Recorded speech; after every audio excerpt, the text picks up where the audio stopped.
232, Ms. Powers was absent for that vote, so she should be shown as an absence and not an aye for that case. And on item number 12, election of board officers, where we continued that to today's meeting, Ms. Powers was also absent, and so she should be shown as absent for that. With those corrections, I would entertain a motion to approve the minutes as revised. So moved. Second. I have a motion and a second. Register your vote.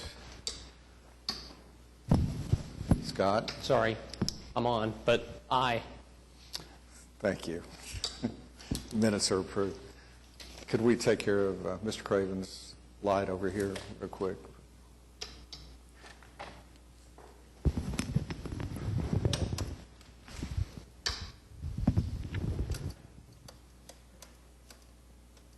I'm going the wrong way. I can't reach it.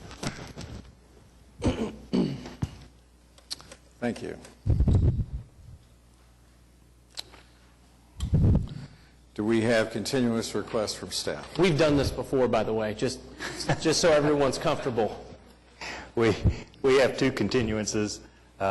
Case number 14224, the applicant was unable to be here at this meeting, and case number 14236, that was continued at the Urban Design Commission, so we're having to continue it to the September 1st meeting.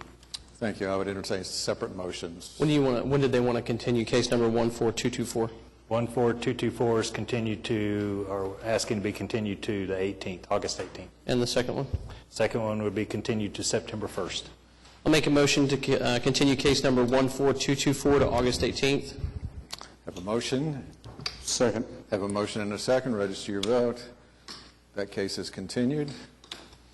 And we need to Make a motion to Ms. continue. Powers' light is. Make a motion to continue case number 14236 to September the 1st. Second. Have a motion and a second. Register the vote. Thank you. That case is continued. Are there any requests for continuances or withdrawals from the public? Hearing none, John, would you call our first case? Item number 1, case number 14231, request of Jared Smith for a variance to the dumpster location, side yard building setback, exterior metal building restrictions, and residential landscape buffer requirement in the C3 Community Commercial District located at 3621 Northwestern Avenue.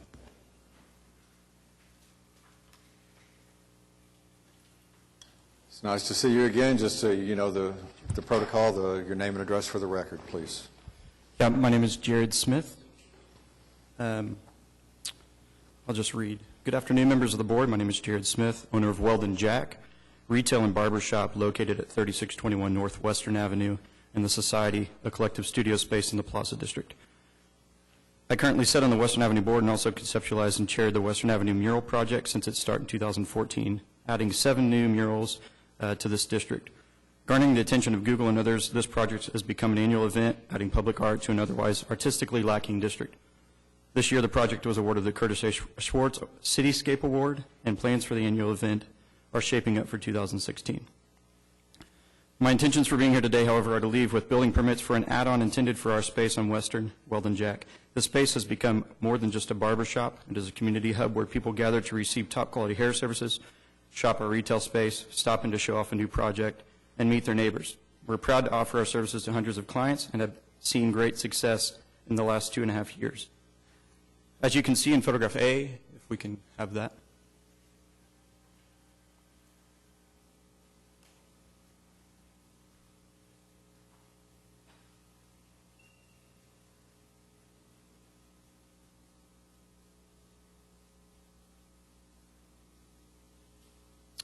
The building was quite rough before we got in and started a full remodel on the property.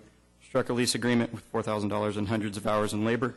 We transformed the south side of 36 on Western to be a more desirable place for commercial properties and businesses to thrive.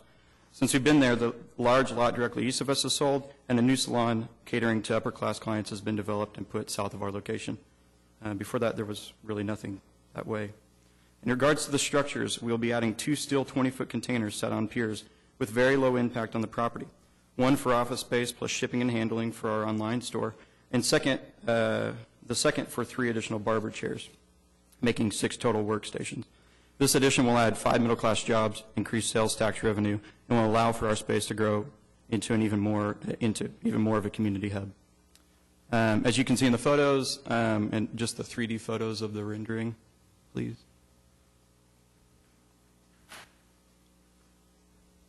In information provided, we're looking to add these buildings to the south side of our business.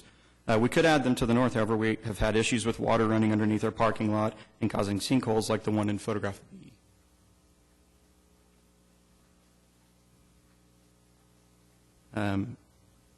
Yeah, that was about 3 feet deep. So because of the hardship on the on the north end of the property, the south end makes the most sense for us. We do not own the property, therefore spud zoning is not an option. However, we would like to seek approval on these buildings contingent on the time of our operation at the location. If we moved with the pre-existing approval that we found from our landlord, we would return the lot to the original aesthetic, removing piers and fixing concrete, avoiding the more permanent option of the variance we spoke about last time. This low-impact, high-return, aesthetically enhancing add-on is just what it takes to inspire a district like Western Avenue to care about the way their properties look, invest time and money into giving attention to exterior designs, and challenges many in the neighborhood to come alive and be excited about the care put into their investments. Therefore, I ask you, the board, to consider these permitting structures, help set parameters for this permit, and vote yes to see the add-on, help inspire a blossoming community, just as our mural project did. Thank you for your time and consideration. I'll take questions. And we also have David Ledbetter here, who's our architect for the drawings, and neighbor at Crown Heights, and then also Mr. Brian Bergman. Thank you.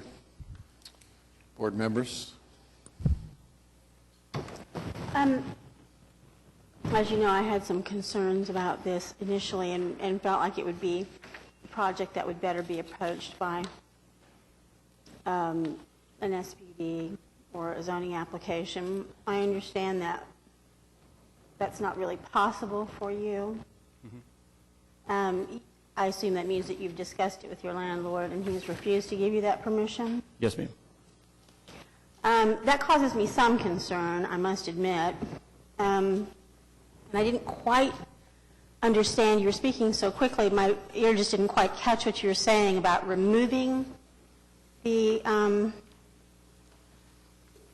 Yeah, so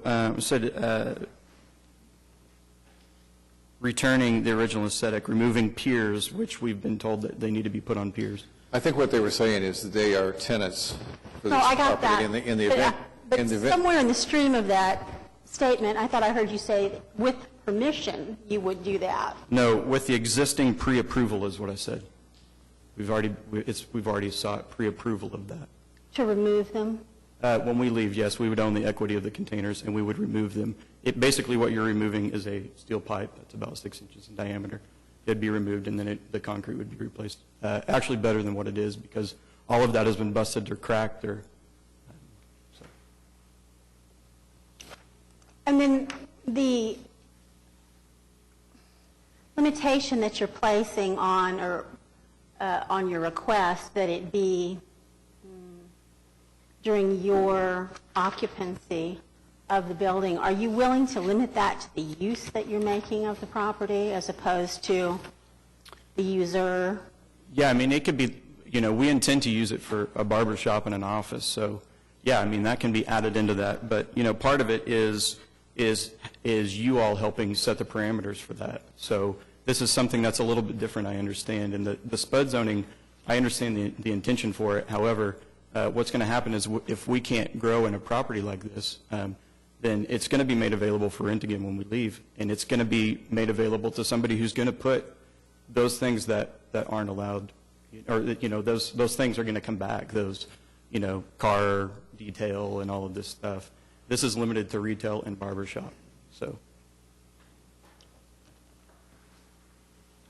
And after speaking with staff, and I guess I would check with legal about that, it's my understanding that we can limit the variance to the use, but not to the user. In other words, the language in the staff report is just a little odd. It talks about your company, and that's not really a consideration for us. Am I right about that? On my end, I'm not a lawyer, nor do I pretend to be, and that's No, I get why part of that, this but- is help set parameters. I just Help wanted us to find the be clear. parameters for what this looks like. Frankly, I still have some concerns about this, but I understand that they meet their parking requirement. We exceed it. And that's with the addition of the two buildings? So sorry to interrupt. That was... Yes, that sir, it is. Inclusive of those two building additions, they meet the parking requirements, JJ? They actually exceed their Do they? parking requirement. The other concern that I have, of course, about it is that the property to the west is historically, and still is, used residentially, but it is zoned C3. And so, you know, some of the, with the exception of the placement of the containers, it seems like everything else that's being requested is really just to sort of clean up, and that may not be quite the right way to say that, but to bring everything else into compliance. In other words, the location of the dumpsters and so forth. I did have some question about that. You can't really put a dumpster in that. No, they're meant for, I mean, this building was built, you know, in the 60s. They're meant for small metal trash cans. And really, the problem we have is, you know, vagrants sleeping back there. And so it being accessible to the park has allowed people to find a hideaway there. There would be a fence there. There would be the containers there. It would be much more concealed and protected. There would be no issue with that any longer. But yeah, it's pre-existing. It's been there for years. Well, this is a site, as I said the first time we heard it, that, you know, we have considered at Planning Commission more than one time, and we had sort of steadfastly indicated that we didn't want to see a business in there that included the service of alcohol. There was a time when someone wanted to put a little ABC2 in there, and because of its location near the Boys and Girls Clubs and the issues with respect to parking that just surround the area, that was a concern for me. So the limitation of the variances to the use that's currently being made of the property would go a long way to ameliorate my concerns. Having said that, I have a question. Yes, ma'am. Can you deal with the landscaping buffer issues? The landscaping issues. Can we that deal you're- with them? Is that what you said? The landscaping buffer issues that you were wanting for a variance to the residential landscaping buffer requirement. It was just for the location of that. Our, you know, the lot is all concrete. There's not an inch of dirt there. And so we have an area that has been catching debris and trash and things like that in that diagonal on the, should be a photograph of it.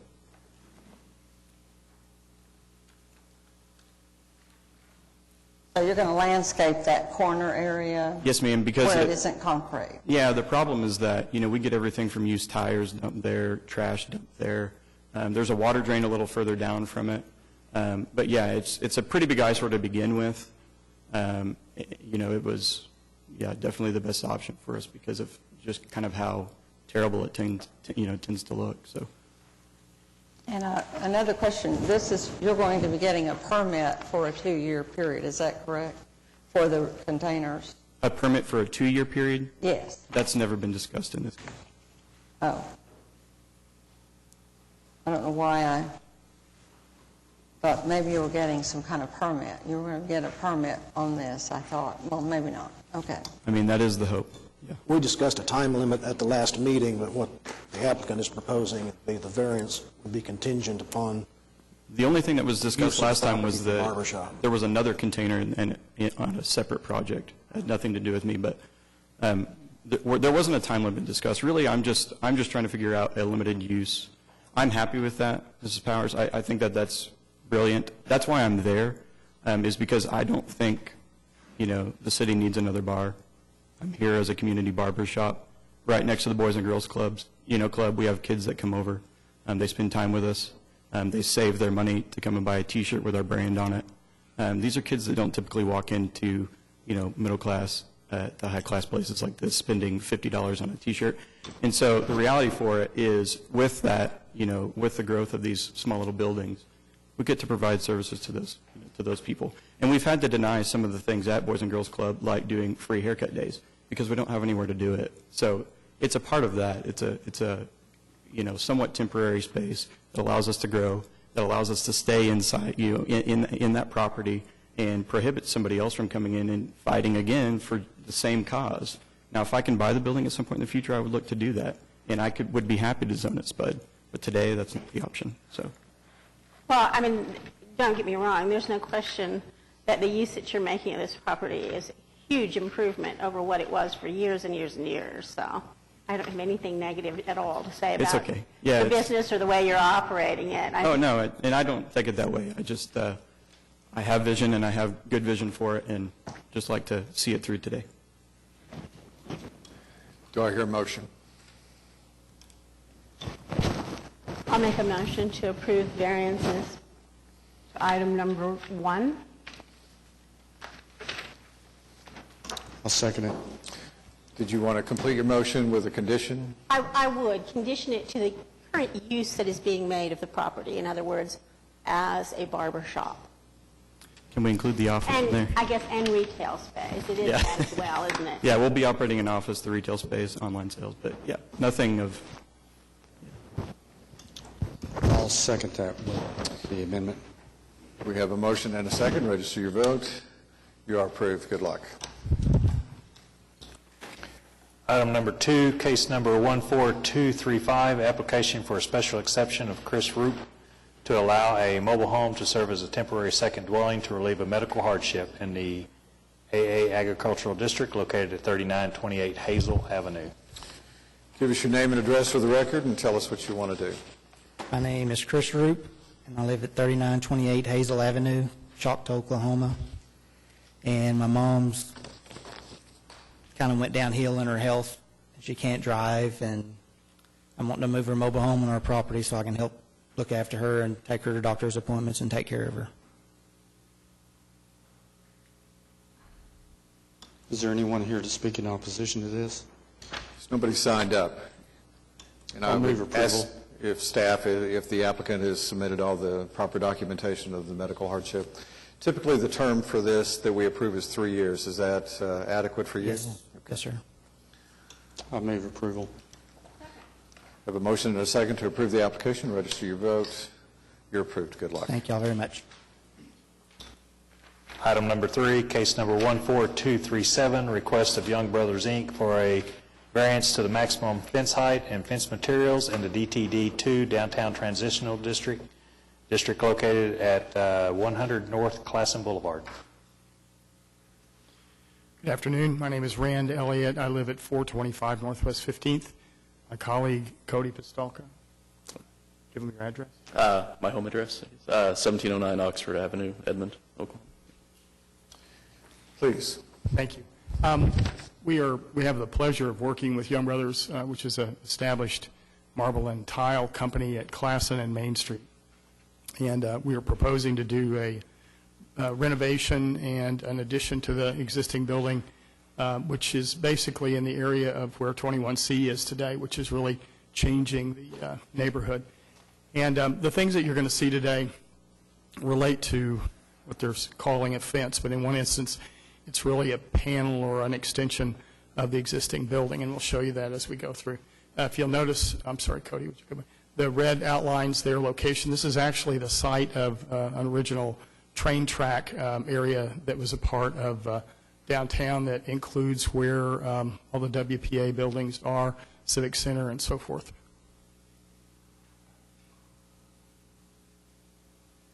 Go ahead to the next one. Sorry. Okay. This just gives you a little bit of an idea. This is a Sanborn map from 1922 that shows the railroad spurs that go on and why the building is, or the site is an odd shape. This is the existing building looking towards the northeast. It's the foreground building. What you're going to see happen here is that there's a proposed 5 to 7 story apartment building on Main and Classen, and the Young Brothers building in particular will be sort of sandwiched in between those locations. But more importantly, which is related to the fence and panels, is that really the goal here is to be a good neighbor. And so you're going to see our solutions to be able to accomplish that. The building is really inspired by, since they're in the marble business, the Acropolis and the Parthenon in Greece in terms of how the building feels.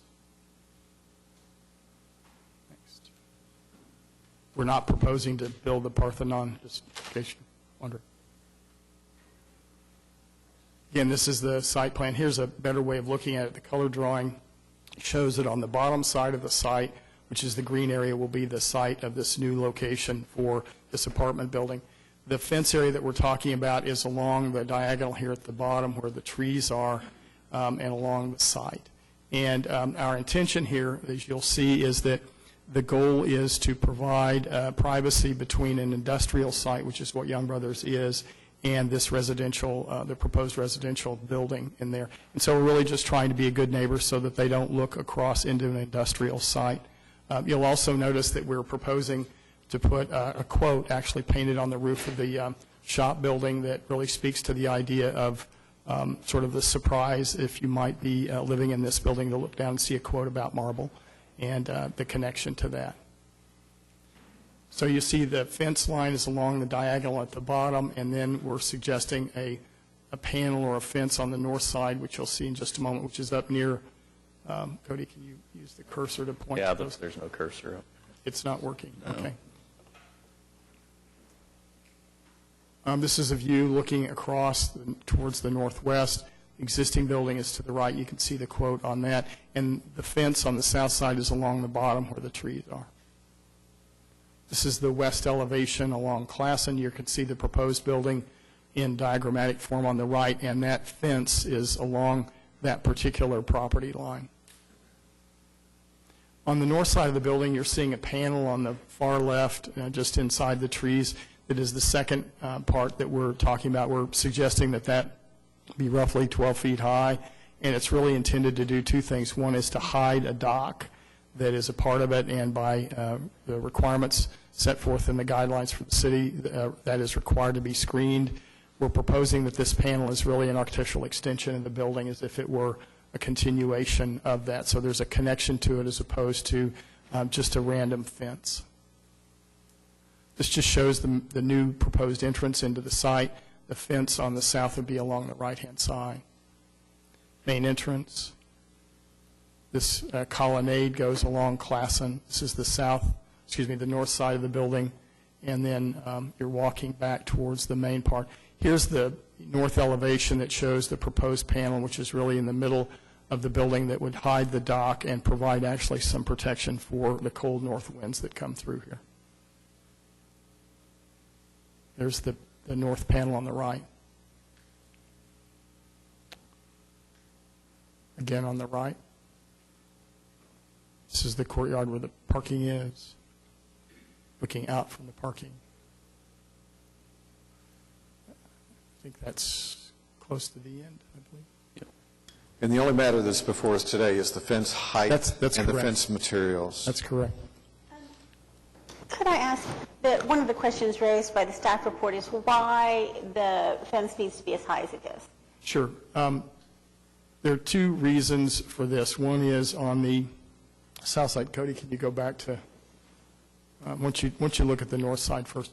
As far as the idea with this is that it's more than a fence. We're really trying to make it feel like it's an architectural quality.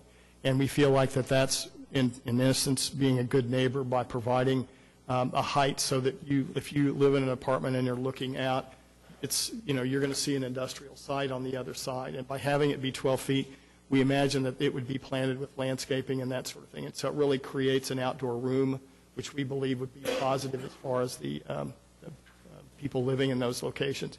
On the north side, again, it's a continuation of this notion of it being an architectural feature, not just a fence. And by using a metal panel that matches the building and so forth, it doesn't feel like a fence behind a building. It actually feels like an architectural facade or a continuation of that. So it's really trying to be a better solution than just a fence. It adds cost to the project, and we know all that, but we're really trying to do a better job than just a fence. Do you have all the approvals that you need, if any, for the use of the panels on the building? Yes, we do. So it's not a situation where we might approve this and then you wouldn't be able to do that? No, it's all been, we've been through DDRC, and it's been approved as far as that's concerned, and they thought it was a good solution. I have to agree. And the downtown design saw this and Yes, ma'am. approved it in July 21st, is that Yes, ma'am. correct? They did. Any other discussion or questions for the applicant? Anyone here to speak on behalf of the application? Nobody signed up. Thank you. The variance for the fence height and for the materials. I'll second it. We have a motion and a second. Register your vote. You're approved. Thank you Good very luck. much. Thank you. Item number 4, case number 14239, request of New Life Church of the Nazarene for a variance to the 8-foot maximum sign height in the R1 Single Family Residential District located at 4001 South Bryant. Welcome, sir. Give us your name and address for the record, please. Harold Rodebush, and the property that we're talking about is 4001 South Bryan. It's on the corner of 40th and Bryan. Go ahead and tell us about your application today. Well, the application is for New Life Church of the Nazarene. We bought the property here about, 3 months ago? Well, it was the 22nd of December of 2015. We'll need your name and address for the record, too, please. My name is Anthony Kashira, and I'm the treasurer for New Life Church in the Nazarene, and I live at 5701 East Reno in Midwest City, and I guess I crossed the line today. Oh, you're fine. Thank you, sir. Go ahead. Proceed. Okay. What we did, we bought the property, and of course, one of the first things, we have rented properties for several years after losing our original property in Midwest City with a city renewal. And so the church for about 15 years has been without a permanent home. We've had to rent properties and move a few times in between. We bought this property, and considering the sign company and ourselves, thought the sign there was legal. And the sign was actually 20 feet high, and all the other descriptions of the sign is the same size as the sign we made. So we thought it was legal, so we had a sign made and ordered, and has a LED message center at the bottom of it, real attractive sign. As you can see the picture of it there. The gray part at the bottom is pipes and stuff put in the ground to make it secure, and the rest of it is all covered in metal and very attractive. But we found out that it wasn't legal. They had not got a permit on it, but we already had the sign made. So we have a little problem there. Already spent a lot of money and don't have a sign either, and so we're holding off on that. They said we had to put it 8 feet high, and that puts the LED message center on the ground.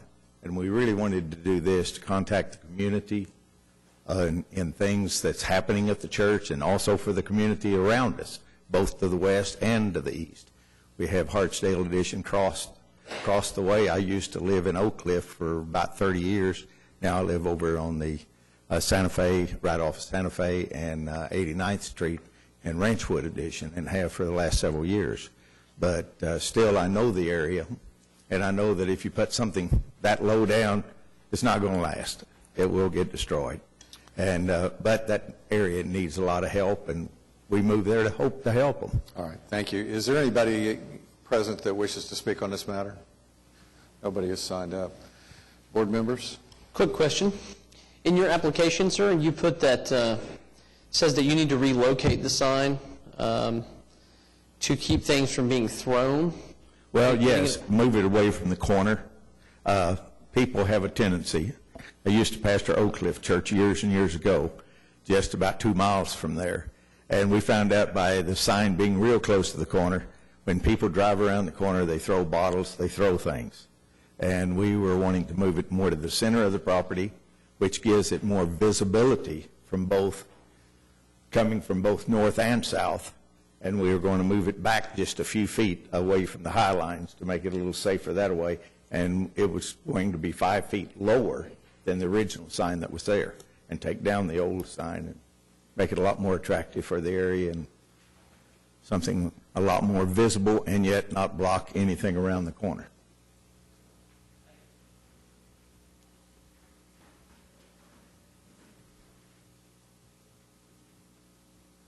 Any other questions? I move the approval of the item.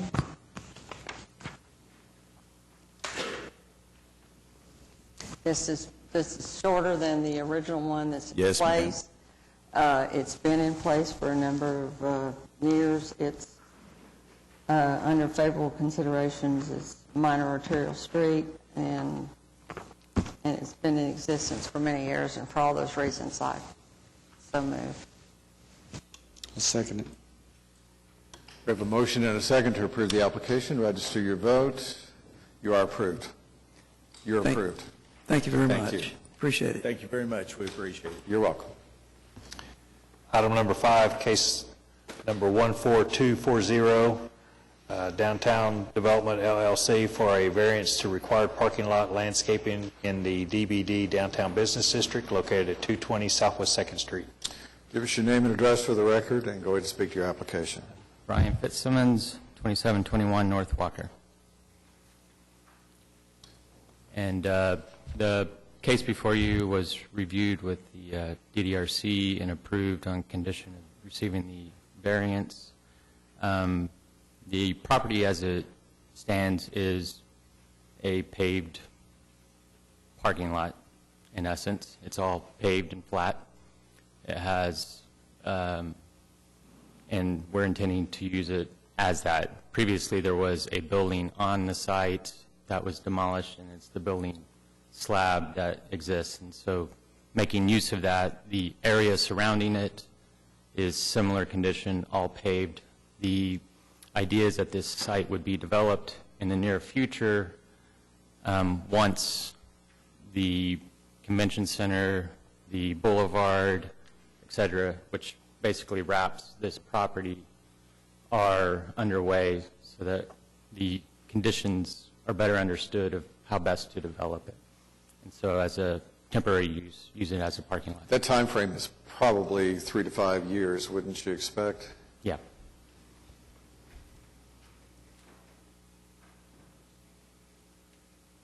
I have a question for our staff.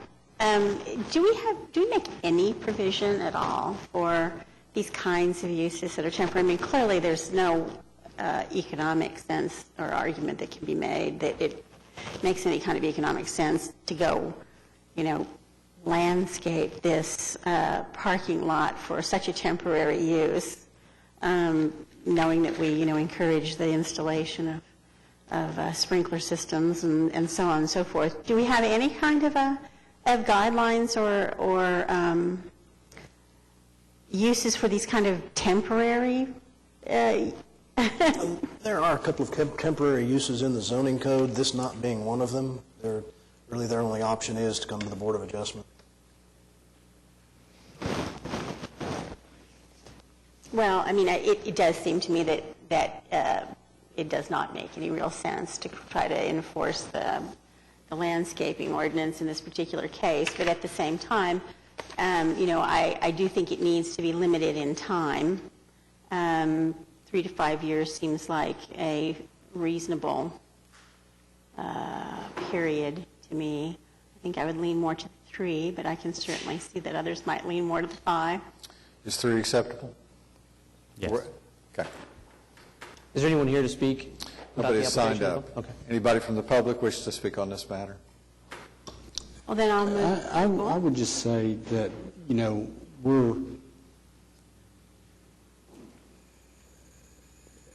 we're doing things downtown, and it seems like to me that there is some limited landscaping that can be done with respect to that, and that's the only thing that I would say is that, this is the heart of our city. I think the justification for waiving any landscaping requirement is because, it is an interim use. I mean, it's clear, what the intended use is. I mean, we can see that this use is going to not persist, that area will be fully developed, and at that time, I think, all the landscaping requirements will be enforced. I don't disagree, and I gave this a lot of thought, too. I mean, these kinds of uses generate a lot of money. And, whether there would be some kind of temporary solution. But honestly, I can't think what it would be.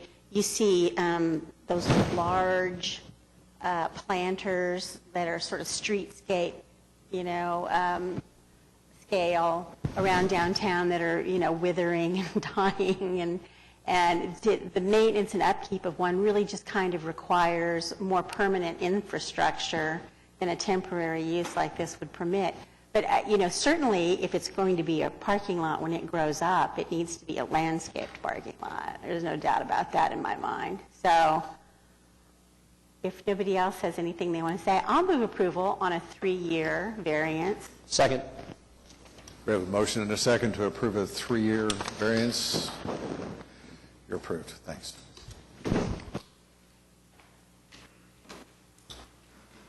Item number 6, case number 14241, request of Mohammed El Yelbi for a variance to the condition that an auto sales dealership must have 300 feet of public right-of-way between the sales lot and the residential zoning on the opposite side of the street, located at 30 South May Avenue. Hello. Give us your name and address for the record. George Bendros, 1500 North Quarter. I'm here in behalf of Mohammed El Sorry, Yelbi. sir, can you pull the mic closer to you? Is that better? Okay, thank you. I'm here on behalf of my client, Mr. Yubi. He's not here. He's actually overseas, and the son is actually having a child today. So I'm here on their behalf, and it's for a variance of the condition that the auto sales dealership must have 300 feet of public right-of-way between the sales lot and residential zoning of the opposite side of the street, located at 30 South May Avenue.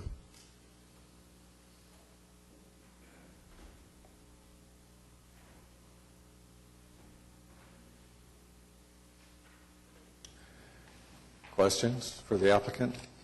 I have one just for staff. I was a little surprised that to see that they only have one variance that they're required to get. Is this a use that's allowed as a matter of right in I-1?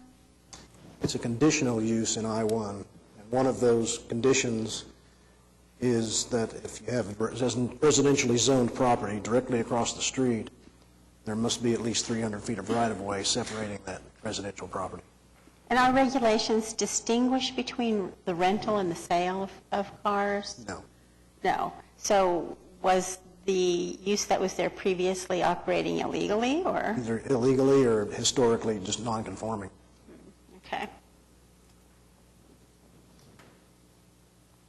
But they meet all the other conditions. This is the only one that they've stubbed their toe on. Correction, if I understand correctly, it's residential across the street, which is the State Fair and where the baseball field is. So, okay.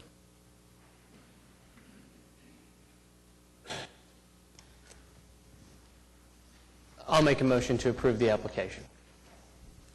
We have a motion and a second to approve the application. Register your vote. You're approved. Thank you. Item number 7, case number 14238, appeal of Quick Bread Food Stores of the decision of the Downtown Design Review Committee regarding the denial of a certificate of approval to construct a new 4-story multi-use building, DTCA 16-00043, located at 1122 North Broadway Avenue. Good afternoon. David Box, 522 Colcord Drive. I'm here today on behalf of the applicant. Also with me is the applicant, Mr. Safdar Mohammed, as well as the architect for the project, Haven Macon. This is another appeal in a line of appeals that this board has heard over the last several months and several years. This is one that is a bit different, perhaps, than some of the previous appeals that have been heard. But there's been comments made by the board in the past on appeals that some of these districts and these overlay committees appointed to districts are regulating on the basis of taste. We believe and hope that after the presentation of the merits of this case, you're going to see that perhaps this case, more than any other, highlights that inequity that is happening at some of these boards. I do want to go through briefly of what I passed out. You have a large piece of paper that is a series of PowerPoint exhibits that was part of the presentation at the DDRC. It's also going to be on the screen when Haven is up here. And then I provided you a bound copy of a few things. Tab 1 is the staff report from the June meeting of the DDRC. And then tab 2 and tab 3 are two separate street view images of the subject property, so you can see what is there today. Before I get into the merits of the case, I would like Mr. Macon to come up here and go through the design elements of this project, and then I'll come back up and address some of the merits of our appeal.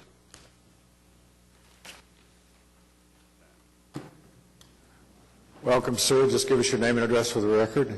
Thank you. Haven Mankin, architect with GSB Incorporated. I live in northwest Oklahoma City, and our office is in Oklahoma City at 58th and Portland.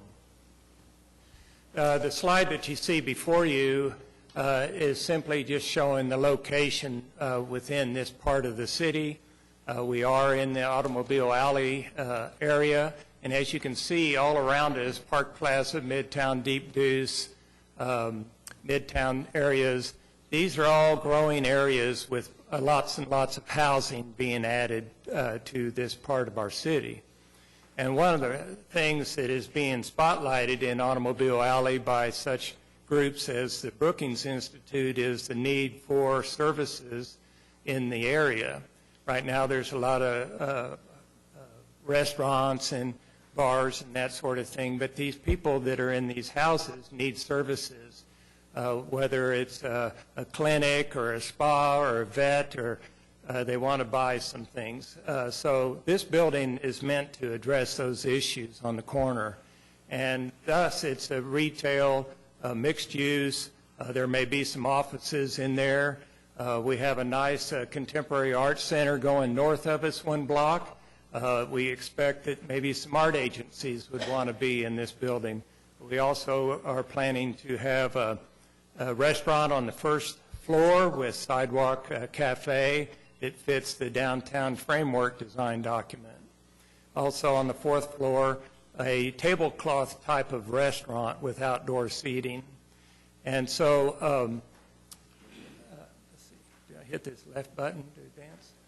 Or the wheel? Oh, here we go.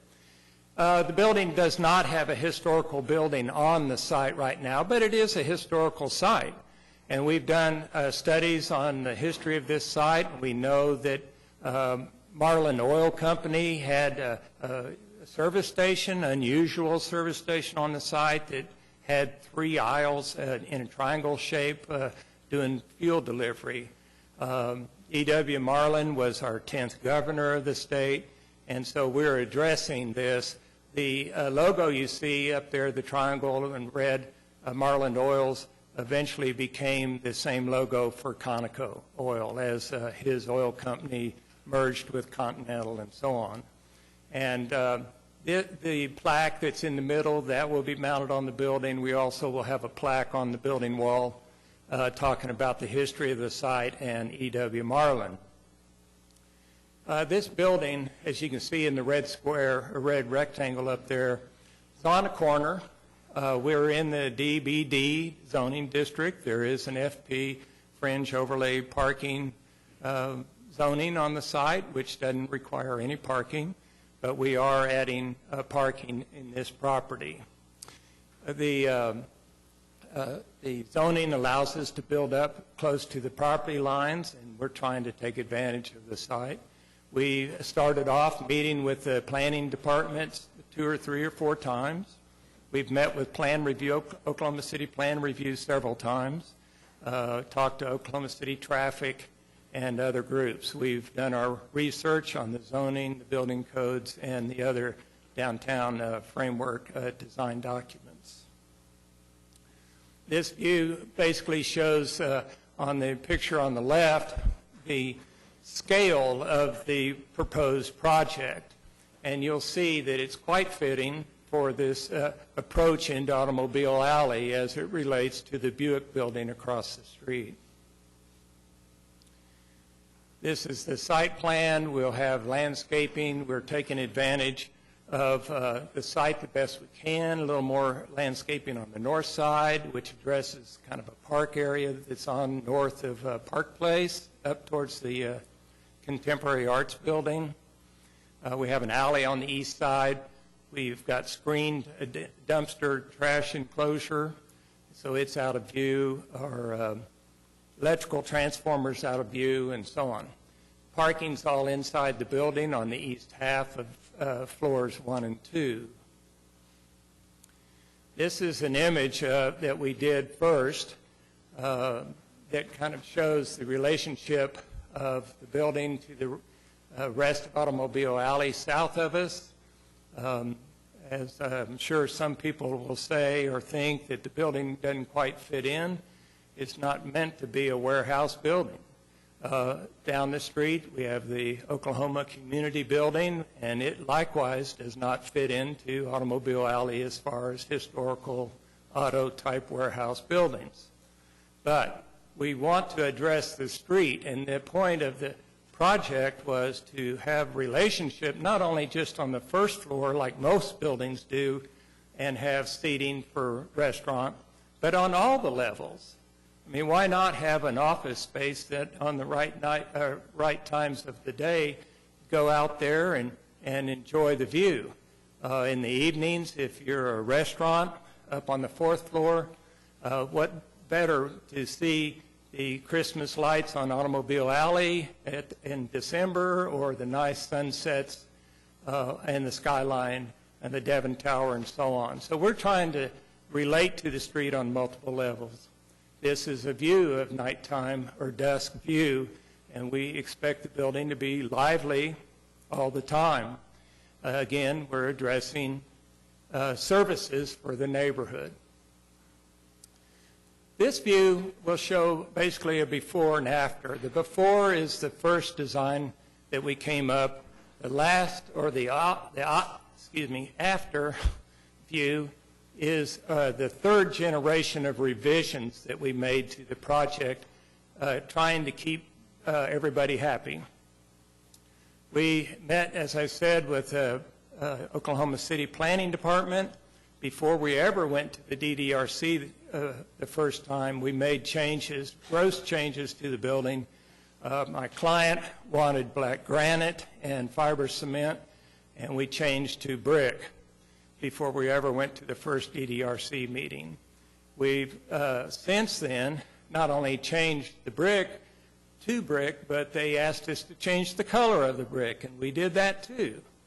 And there's discussions about the top of the building. The slide on the left, or the image on the left, shows deleted railings. There was comments made at the DDRC that we ought to have a straight line across the top of the building. And so we did that. We filled those railings in with brick, and we added cast stone to also address the neighborhood. We also deleted a hip roof that was on top of the building. Though you couldn't see it, we still deleted the hip roof and went to a flat roof just because we were asked to do so. Constantly making changes, the DDRC said, we don't like the look of the balcony on the west side of the second floor. It just looks funny to be on the canopy. Okay, I said, we'll take that off, and furthermore, we'll take away the balcony on the north side at the second floor that sits on the balcony, on the canopy, excuse me. I thought throwing them a bone and we just do more than they asked for was a way to get approval. As we went along, there's concerns about the windows. We set the windows inside. They didn't like the sign on the building, so we went to a blade sign on the corner. I like the blade sign, but it meant we had to delete balconies. In order to delete balconies on the west and the north, we had to push our glass inside the building, thus deleting rentable space, which changes the economics of the building. But we did that anyway. And so constantly making these changes, as you can see. Then there was comments, the neighbor on the east side across the alley, Mr. Sweet, was at the first DDRC meeting and voiced concerns about what he was going to be looking at. So we talked to him. We were concerned about being a good neighbor. And so thus we added a bunch of brick on the east side. We added screening that was requested to screen the parking levels. That's the red aluminum bars that you see. I think I've addressed many of these items here. Again, adding cast stone, adding brick. We added punched windows. There were comments made that along Automobile Alley, a lot of the buildings have punched windows. Okay, we'll add punch windows on the north side. And we added them on the east side. And so all along, though we met all the building code requirements, though we met all the zoning requirements, though we met the downtown design framework document, and we worked with all the different city departments, we kept being asked to make change after change after change. Even on the south side of the building, where the wall is a firewall and we cannot have any openings, they didn't like the look of a plain wall. So we added some faux painted openings, if you will, to match the one that you see on the left side. We added 2 more below it to provide some visual interest to the wall. The other thing is the height of the building fits the downtown the downtown zoning code for the DBD. The zoning requires a minimum height of 3 stories or 50 feet. We sit about 60 feet. There's concerns that the building that you see in this image, an old brick warehouse type garage, is about 16 feet tall, and we were being told that our building could not be any more than 25% higher than this dinky little garage next to it, which makes our building 20 feet, and we'd be before you right now today asking for a variance to build a 20-foot building.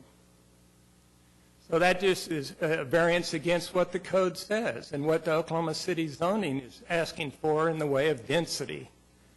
I think that infill is important in Automobile Alley, but this is not a historical building. If it were, we wouldn't even be before you today. But this is an important corner. It takes care of a gross, ugly corner that's been that way for years. And we are asking for approval of this design, which will be a great asset to the neighborhood, bring necessary services to the local people that are, inhabiting all the housing that is going in now in Midtown and Plaza areas. Be happy to entertain any questions you might have. If it's okay to keep us timely, I'm going to excuse you at this point. We'll have the opportunity to visit again before this hearing's over. Mr. Box? Yes. At the outset, as the board is aware, the appeal before you is heard de novo. No discretion is given to the lower body. The vote there was 3-3. So the question before this board, in my opinion, is what should a developer be required to do? If the answer is anything more than comply with each and every guideline and regulation for the city, boy, it sure makes it hard for a developer to move forward. I think it's important we look first at the tab 1, at the staff report and the recommendation. If you go to page 6, which I've supplied base numbers on the bottom, June DDRC 006, staff recommended approval, and I think it's important that I read why. On the basis that the project complies with the regulations and guidelines of the Downtown Design District Zoning Ordinance, as referenced in Section C and D of the staff report. So within that context, let's look at what happened to my client as he went through this process. Even though he conformed to the guidelines and regulations for the Downtown Design District and Zoning Ordinance, questions were raised. Concerns were brought forward by members of the DDRC as well as the public. So he continued the application, and he made changes. He showed up then in May, still all within the framework of the ordinance, still with a positive recommendation from staff. New concerns and questions were raised that weren't raised the month before. So what did he do? He continued it again to try to satisfy those concerns. Tried to satisfy those concerns, amended his application yet again, and went before the June DDRC hearing. And at that time, he had modified and modified and modified, all the while conforming to the guidelines and regulations as adopted by the City of Oklahoma City. And at that meeting, things appeared to be going well until it was brought up by somebody that the Automobile Alley guidelines perhaps were violated in some way. That led to some significant confusion and ultimately a 3-3 vote. And I can see why there would be confusion. And perhaps this point is highlighted in the staff report when you look at page 4. One of the items staff called out in the staff report is the height of the building. As Haven said, we propose a 60-foot building. Staff cites automobile alley guidelines. Now, it's important for the board to note these are guidelines that are not adopted by the city. They have no relevance, no force whatsoever with this project. Yet staff cites it. And what staff says is that they were prepared by the planning department in the late 90s, and that buildings shall not be more than 25% higher than adjacent buildings. On its face, that makes sense. Here's the problem. To conform to the guidelines and regulations actually adopted by the city that my client is required to follow, we have to violate the automobile alley guidelines.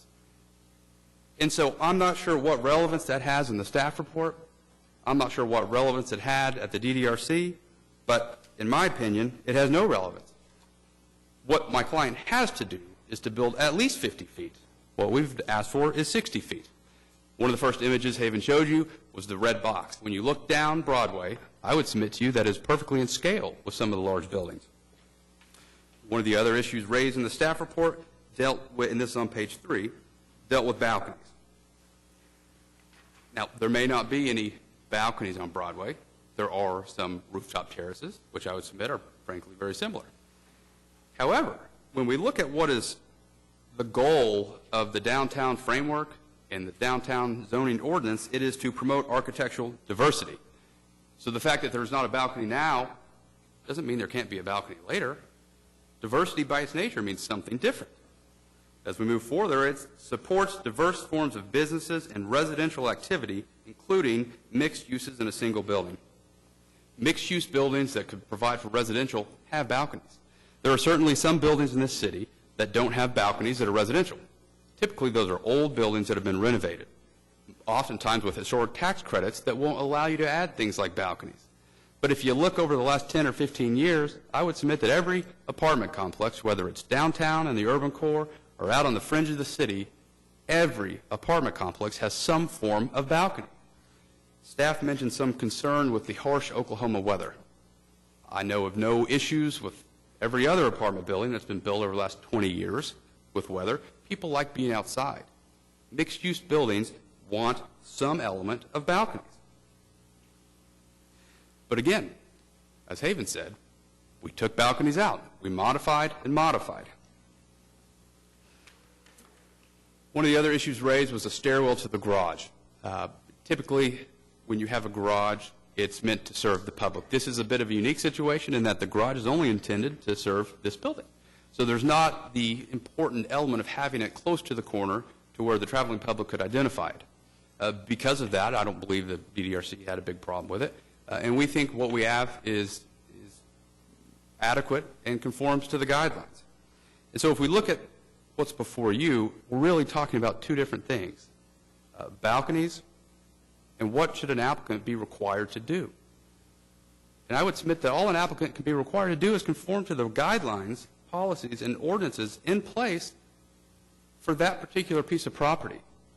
And if he does that, and yet he's still willing to modify and modify to try to satisfy concerns that might be out there, I believe he should be able to develop his property. He can't continue to modify every month when new subjective concerns are brought before him. At a certain point, he's required to move forward and ask for a vote on the merits of the case. We now ask you, as a de novo tribunal, to reverse the decision of the DDRC and grant a CA for this project on the basis that, just as staff said, it complies with all guidelines and regulations for the downtown zoning ordinance. Thank you, Mr. Box. We'll have the opportunity to visit with you later in the hearing. I'd like to call Lynn Crow.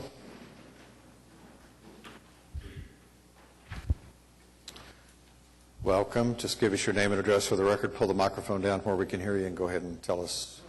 Good afternoon. My address is 1112 North Broadway Avenue in Automobile Alley.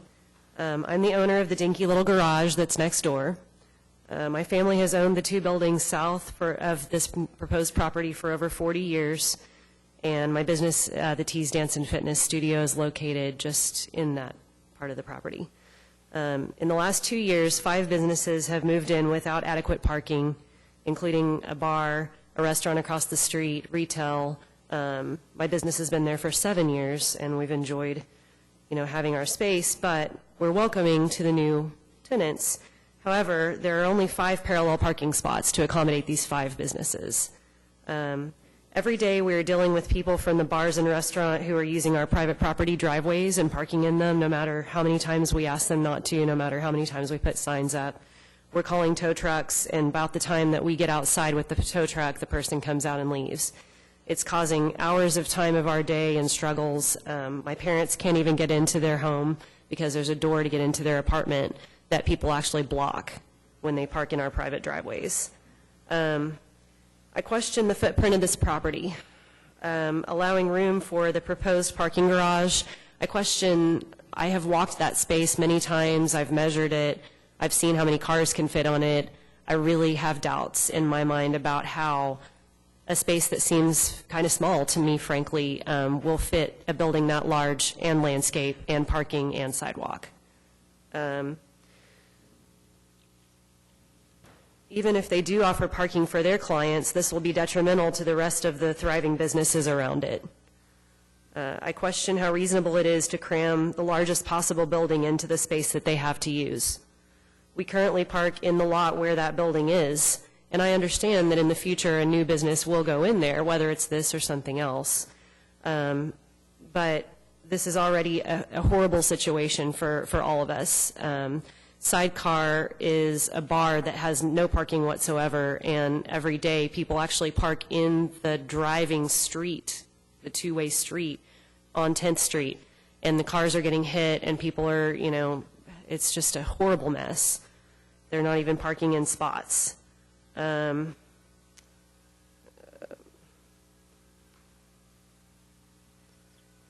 area is severely lacking in reasonable close parking, and I understand that the people building this building will not have that concern because they're going to have adequate parking for their clients, assuming that the drawings are legitimate.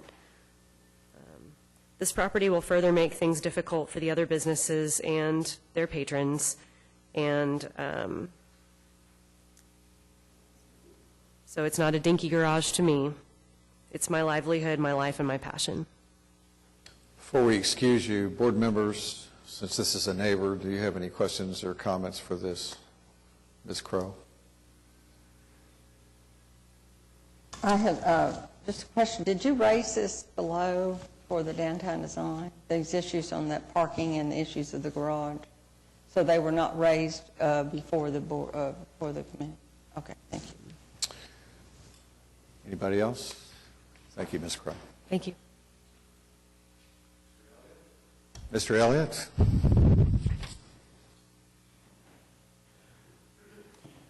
Hello again. My name is Rand Elliott. I live at 425 Northwest 15th. I'd like to introduce, before I begin, members of the Automobile Alley Board that are with us today. Stand. Thank you. I'd like to give you a little bit of background for what's going on in this neighborhood and a little bit of the history. In 1996, the Automobile Alley Board of Directors created a design committee as part of the participation in the Oklahoma Main Street program. The committee then, and as it is now, was made up of board members and community volunteers with the purpose of making design recommendations for projects within the district. Over the past 20 years, the committee has been consulted many times to review proposed projects in Automobile Alley and to make recommendations. The group currently consists of individuals from a variety of professional backgrounds, including myself, Bob McDonald, who's a retired stockbroker, Brian Doherty, who was a part of our committee until he had to resign because of a conflict of interest with the Oklahoma Community Foundation project that's coming up. We believe that as a group that our opinion is valuable and that it is our responsibility along with the City of Oklahoma City's Planning Department to uphold the distinctive and historical personality of the district. We're really proud of the resurgence of this particular district and its continued growth, and believe that it is due in part because of its adherence to the design guidelines document prepared by the City of Oklahoma City Planning Department. What I would just share with you is that there's been, since 1996, a document that outlines the guidelines for Automobile Alley. What's unique about Automobile Alley is that it's a historic district. It's on the National Register of Historic Places, which creates and places guidelines on a district that are recommended for approval. And so the whole neighborhood, literally from the alley on the west of Broadway to Broadway Extension, in essence from Park Place to 4th Street, is what the Automobile Alley Historic District is. These guidelines are specific in that they outline recommendations about how to comply with the historic district. And what makes Automobile Alley so special and why it's successful is because of those guidelines and the fact that it's a historic district and people like to be in that district in itself.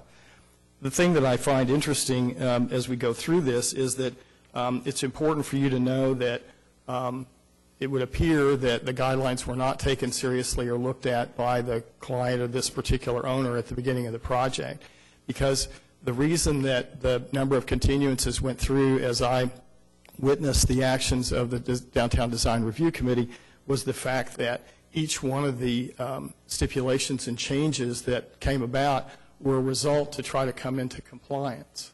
Whether it be brick or whether it be height or whether it be materials or whether it be signage, all of the changes that were made to come into compliance. And had those early discussions been incorporated or taken seriously, there wouldn't have been changes. There would have been this notion that they were complying with the historic district from the beginning.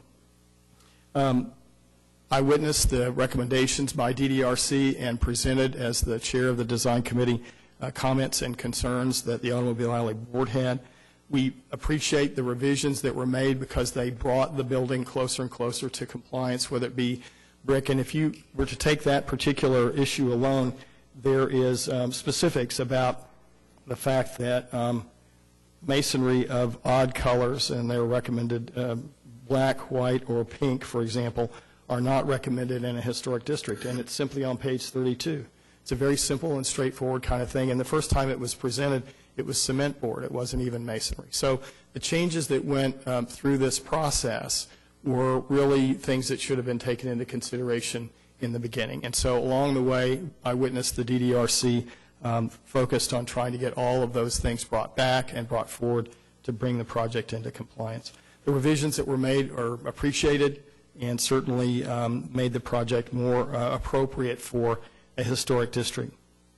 At the third DDRC presentation, there were ideas offered in an effort to help get this project approved, and those suggestions were refused, and which was unfortunate because the chair made it very clear that if you refuse this, since it's a tie, it will be a denial, if you will, and they chose not to and to come to where we are today. I feel like that the Automobile Alley Board, I feel like that DDRC has done their job to try to be sensitive to a historic district, and that the reason Automobile Alley is successful is because we have guidelines and thoughtful notions about what this neighborhood should be and should continue to be. Thank you very much. Thank you. Steve Schlegel.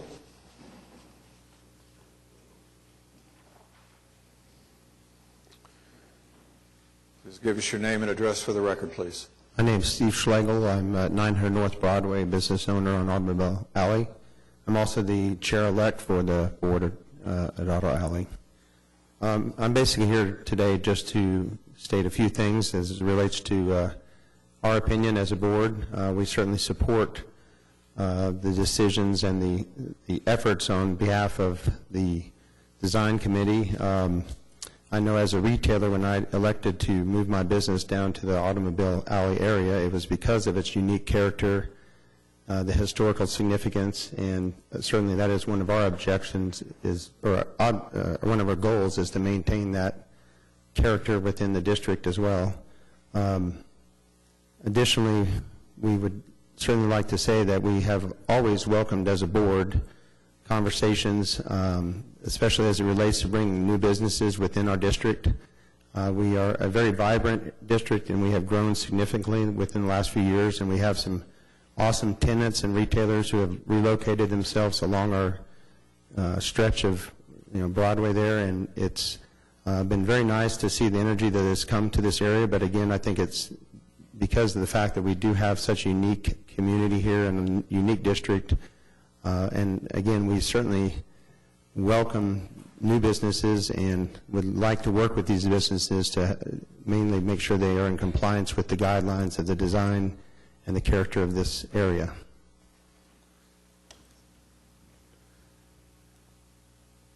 And I think more than anything, we'd like to just thank Rand for his efforts also to help adhere to these guidelines. So thanks for your consideration. Thank you very much. Mr. Chairman, real quickly, what is it, just so I'm clear, and I should have asked Mr. Elliott and I will, what is it within the DTD2 that you now think this project, after all these revisions, still falls outside the guidelines?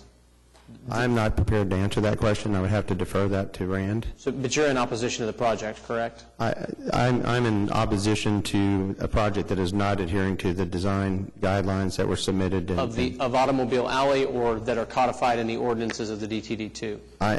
We basically support the Automobile Alley design guidelines that were referenced in this letter here that... Okay, I don't have a copy of those guidelines in front of me, but out of curiosity, what is it about those guidelines that this bill, what are you not satisfied this building meets? Well, obviously there's various elements, and again, the brick, the fitting into the personality, if you will, of the district. I mean, when you see the building, it looks unique in itself. It's a nice looking building. I mean, if it weren't in our district, I think it would be very welcomed, and even in its original design. But frankly, from my opinion, when I look at it, it does not fit the character of what you see in the rest of the Broadway. I even know in some of the recent media reports on behalf of the Oklahoman, they were making attacks on Rand and a structure that he has a block away, but it's not within the historical district of Automobile Alley, and so the guidelines do not apply there. So that conversation is not really relevant here, but if I can, let me go ahead and excuse you, and let me see if I can offer some clarity on this matter for all of us. In my review of this appeal, the DDRC has the responsibility and the authority to review. And the nature of their responsibility is that, there is subjective judgment exercised by those board members, those commission members, regarding application of what's before them and the guidelines. But they do have that responsibility and they do have that authority. And I know in the last DDRC meeting, Mr. Mankin, made the point, just a moment, that, that it was subjective, and the chairperson said absolutely it is subjective. What I look at is the DDRC act properly and within their authority, and my assessment is that they did.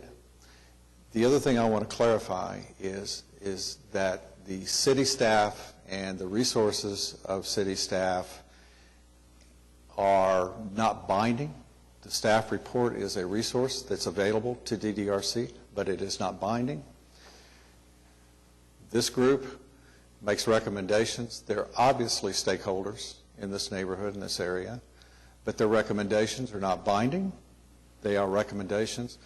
But if I was, going to build in this area, why wouldn't I, work with the stakeholders in the area to try to come to a resolution that was acceptable, a place where everybody could live? At the last meeting, you had a citizen speak in favor of the design. And he has every right to render an opinion in the same way that, the Automobile Alley people have a right to render an opinion.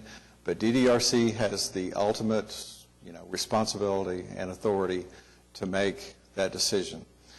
The other thing that I observed is watching the second and third hearings, and I, can understand Mr. Mankin's and his client's frustration.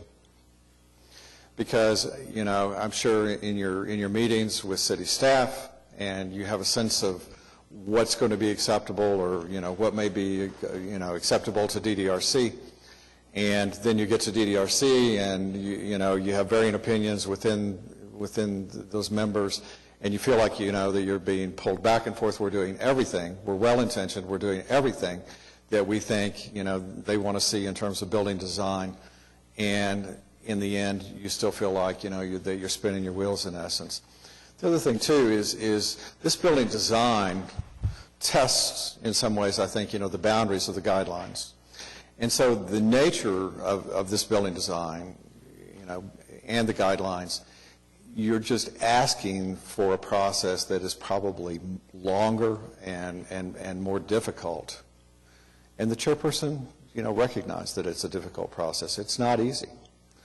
And so I think Mr. Mankin represented, the project well, and I think, made every effort to, interpret what DDRC was asking for or suggesting.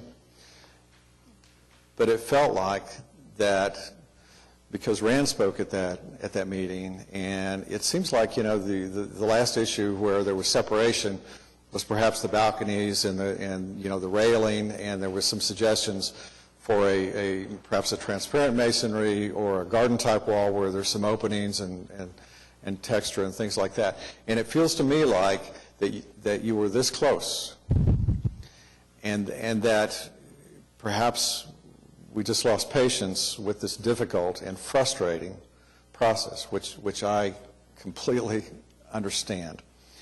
And that if you build this project, ultimately, you want, the other stakeholders in the area and your neighbors to be on board with you. You have Ms. Crow, who's a property owner, and is identifying problems. You've got a parking garage, and you've designed that to, provide parking for the people that are tenants in your building. But depending on the nature of those tenancies, you've got other traffic. We know there's going to be other traffic. And where are you going to put them? So these concerns, I don't think, are they're legitimate. But the thing that I think is that in this process, you perhaps lost patience and, perhaps opted out because DDRC gave you the opportunity to come back. And I think it's like, I've had it, which I understand that frustration because you feel like you're just being whipsawed, or that, they tell you one thing and then they tell you another thing and you're having trouble getting clarity. I understand that. But I think the nature of this building design and this application, perhaps put you in a position where it was going to require the patience of Job to, see this thing through. But it felt to me, like after watching the last DDRC meeting, that there had been agreement and you had resolved a lot of the issues, and that you were not far away. Thank you, Mr. Box. Mr. Box,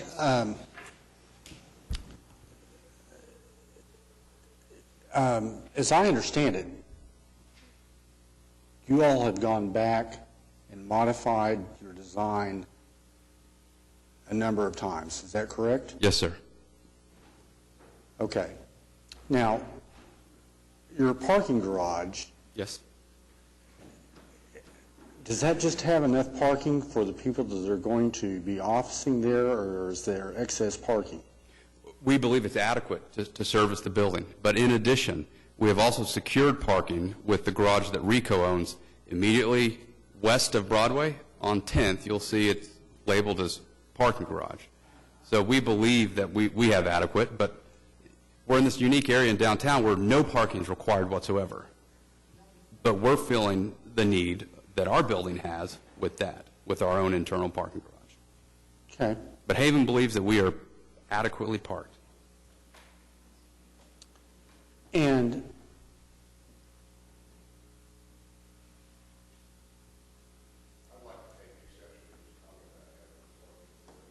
We'll allow speakers one at a time. After Mr. Box speaks, you may raise your hand and be recognized, and I'll invite you forward at that time. Thank you. A couple comments.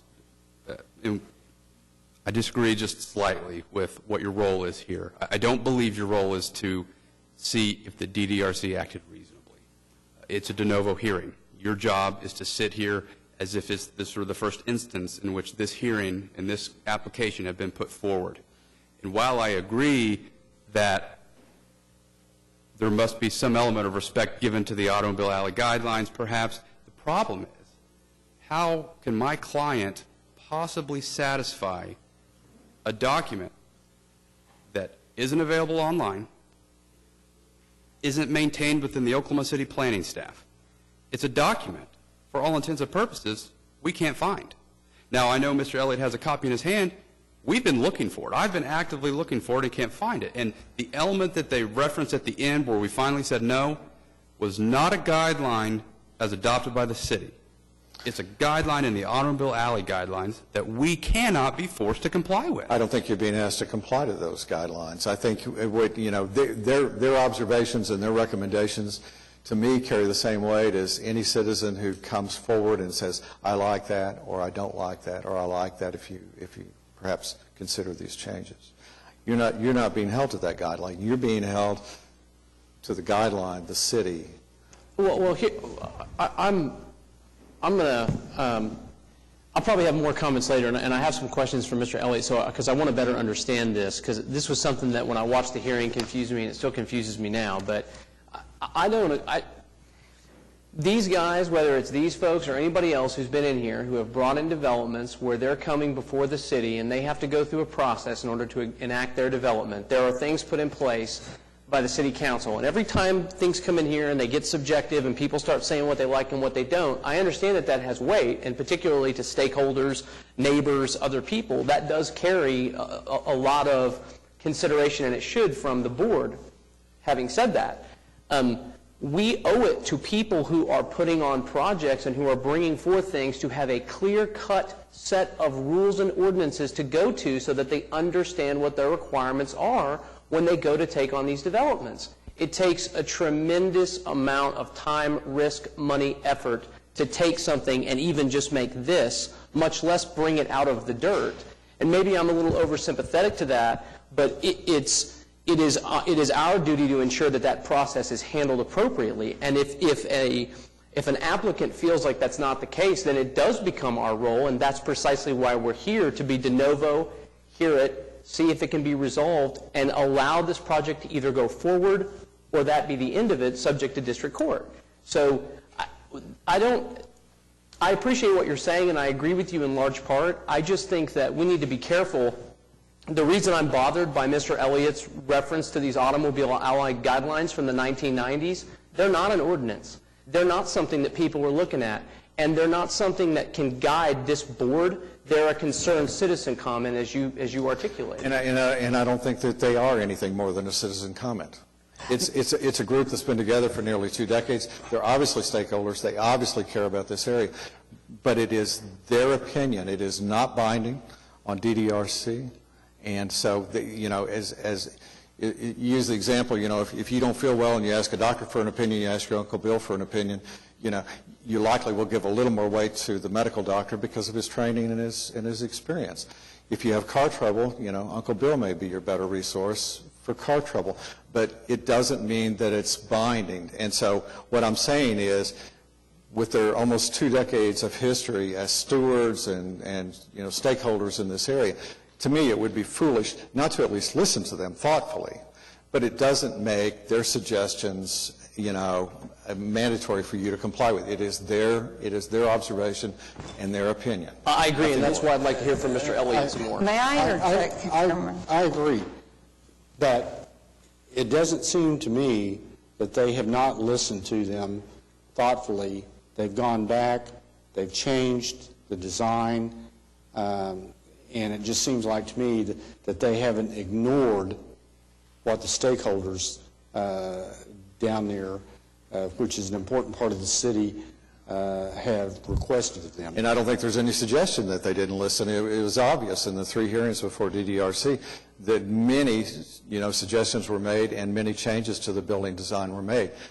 What I'm saying is that I can understand why, Mr. Mankin, became frustrated, and it's like, in your own mind, what is it going to take, to finally find a building design where we can coexist and so can you. And it's like, maybe let's just go ahead and I want to vote it, and I'm ready to move on.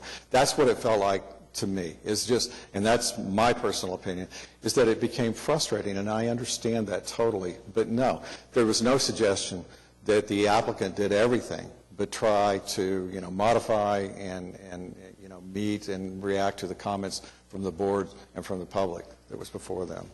Mr. Chairman, I would like to ask legal what the status of the automobile alley guidelines is and how it references with respect to the development of the guidelines of downtown design district as adopted by our ordinance. I might defer to planning department staff for the particulars on when, how the automobile alley guidelines came into any kind of being. But I'm under the impression that that was a document that was created in the late 90s and has not been formally adopted by the city by resolution or... That's correct. For the record, Mr. Ince from the planning department stated that's correct. Randy Ince with the planning department, and to our knowledge, they were developed in the 90s and never formally adopted. Have they ever been updated or amended? Not to my knowledge. And I'm sorry, Ms. Powers, go ahead. I wanted to ask our legal advisor a question. I hate to put you on the spot like this, but I'm going to do it anyway. In our staff report, the statement appears that this appeal shall be heard and tried de novo by the board. Those of us who are lawyers, are more than familiar with the concept of de novo review or trial, de novo trial. And to me, it has always been at odds with the very idea of appeal. And so my question to you is, would it be more accurate, or is it not, to say that this application is being heard de novo? Are we here to pass judgment, our judgment, and the application of the ordinances of the City of Oklahoma City on the application that was presented to the Design Review Committee? Or are we here to decide, as our chairman pointed out, whether the Design Review Committee acted appropriately? I think those are two very different things. And that's a very fine line to walk, I think. It is. So I'll try to answer that very carefully. But the Board of Adjustment is here to hear all of the evidence that was presented below and give it its own weight. And weigh for each individual board member how you may feel would be the appropriate decision, whether or not it was. It does not. There's no deference owed to the DDRC's decision. So we're hearing the application just as if it were being presented to us. Yes. And in fact, if I could add a comment, the reason that's even more so is prior to your involvement with the Board of Adjustment, appeals from these types of committees used to be on the record. And so those types of appeals certainly are a direct challenge to what was the decision below? Were they acting properly? Because it was on the record. And so what we used to do is we would literally play the entire hearing from the DDRC, and that was a much different discussion than a de novo hearing. So it's a great question, but it's one that changed here. I'll defer to Mr. James, several years ago. I believe it was after the Stage Center case.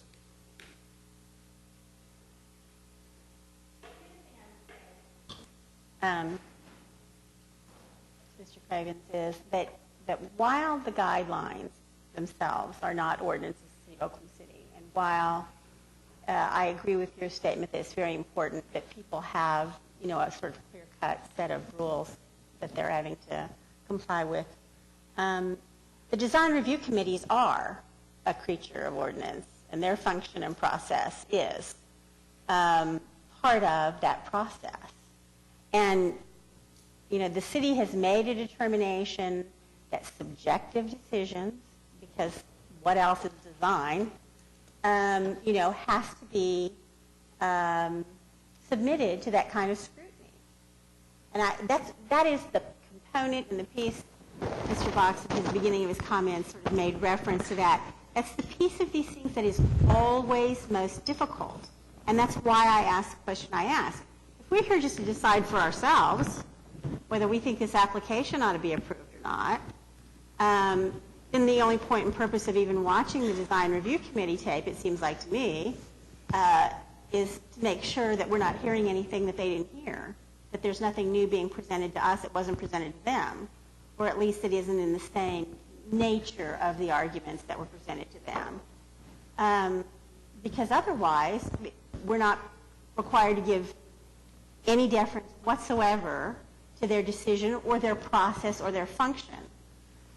I have a kind of problem with that, but if that's what legal's telling us we're here to do, that's a very different decision. That is exactly what the law requires. It's a de novo review. Whatever happened down there, we don't have to give any deference to whatsoever. That's not our function. We are not an appellate court. To me, the concept of review, We are de novo. yeah, is inconsistent with the concept of de novo. And so de novo is what the municipal councilor has told us that we are supposed to do.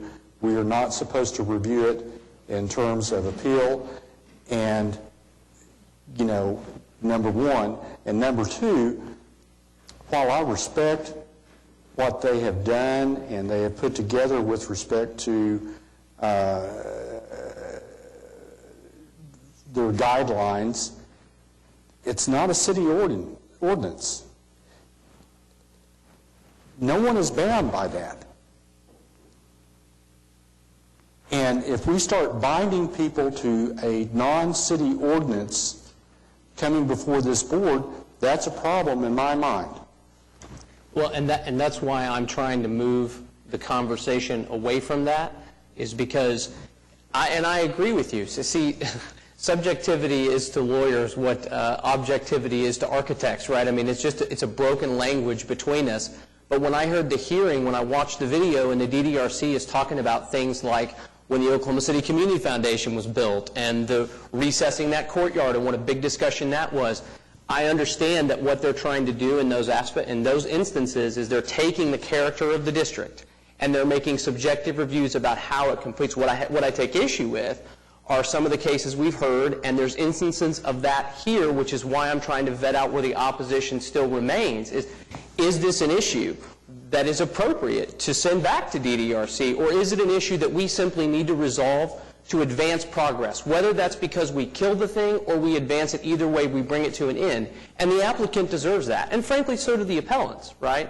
But I think what bothers me is when it gets down to elements that aren't within the confines of what the DDRC is being asked to review from a subjective viewpoint. And it does become more about their opinion about certain elements of the design. And that's not their role. To me, that's when they do overstep their bounds. When they're talking about, hey, listen, there are no, I can't remember the color, I'm sorry, but the blue, coated windows, and there aren't balconies. Those are things that are persuasive. That they're not decisive, but it's interesting to hear those facts. At the end of that hearing, that was 3-3, was nobody knew where to go with it, and there was no clear direction given to the applicant as to where to go from here. It was, we think you might ought to consider some masonry elements in your railings. I can't hear that and feel like they've been given the information they need to take action to make a decision. And that's the issue in these types of hearings. It's not because I don't have deep respect for the need to have subjectivity, but the irony is you've got to have subjectivity within something that matters right here. This is what matters. And I do not mean disrespect to the stakeholders of Automobile Alley or the people that have invested time there. I really don't, because I understand that you guys have either vested interest financially or vested interest architecturally, vested interest personally, and as residents, and that's fine. It's that we have to match those as comments with things that are codified, because that's what we're charged to uphold and and we're responsible for, and too. So we got to get away from this, and I really would like to hear from Mr. Elliott before we do anything, because that's...